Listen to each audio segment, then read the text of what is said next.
আসসালামু আলাইকুম রহমতুল্লাহ। সবাইকে স্বাগত জানাই doctor Arif homeo and tips এর পক্ষ থেকে।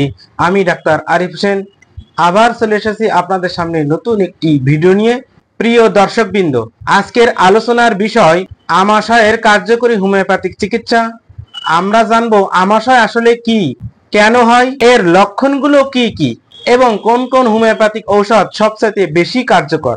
তার আগে আমার এই ভিডিওটি যারা নতুন দেখছেন তাদের উদ্দেশ্য বলবো, আমি এখানে বিভিন্ন ধরনের রোগের সমস্যায় হোমিওপ্যাথিক চিকিৎসা এবং স্বাস্থ্য টিপস নিয়ে আলোচনা করে থাকি। আমার এই চ্যানেলটিকে অবশ্যই সাবস্ক্রাইব করুন এবং নতুন নতুন ভিডিওর আপডেট সবার আগে পেতে অবশ্যই বেল আইকনটি প্রেস করুন।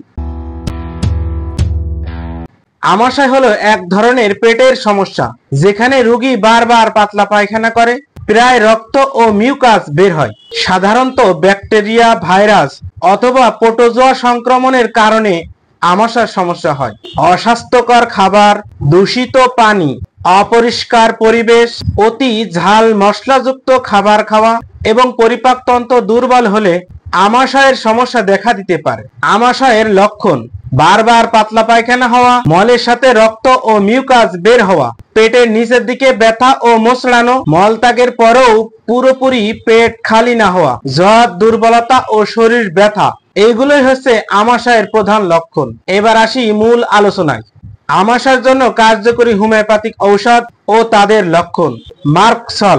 মার্কসল যখন ব্যবহার করবেন, বারবার মলত্যাগের চেষ্টা হলেও অল্প অল্প মল বের হয়, রক্তমল ও শ্লেষ্মা যুক্ত, তীব্র পেটে ব্যথা ও জ্বালাপোড়া অনুভূতি হয়, মলত্যাগের পরেও অসম্পূর্ণ মনে হয়, রোগী দুর্বল ও ক্লান্তি অনুভব করে, সেই ক্ষেত্রে মার্কসল ওষুধটি ভালো কার্যকর। 30, 200, 1000 এমনকি উচ্চ শক্তিও ব্যবহার করা হয়ে থাকে।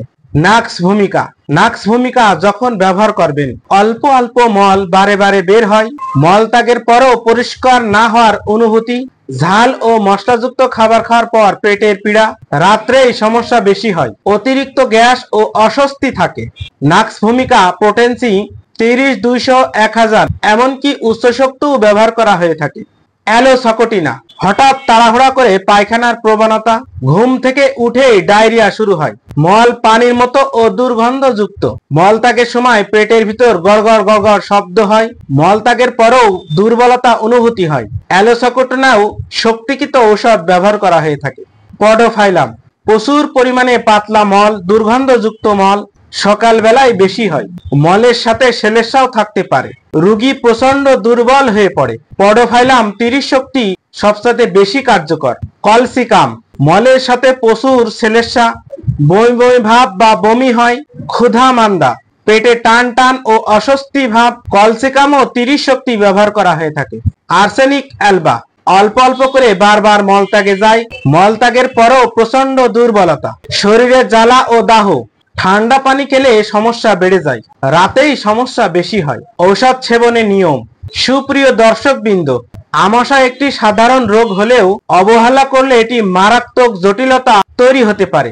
তাই সবসময় বিশুদ্ধ পানি পান করা, পরিষ্কার খাবার খাওয়া এবং স্বাস্থ্যবিধি মেনে চলা একান্ত প্রয়োজন। হোমিওপ্যাথিক চিকিৎসার ক্ষেত্রে একটি বিষয় বিশেষভাবে মনে রাখতে হবে, এখানে একসাথে একাধিক ঔষধ দেওয়া হয় না। Single medicine, single dose. রোগীর সাথে যে ঔষধ সবচেয়ে বেশি ভালোভাবে মিলে যাবে ঠিক সেই ওষুধই প্রয়োগ করা হয়ে থাকে এবং একটি মাত্র ঔষধ নির্দিষ্ট ডোজেই দিতে হয়।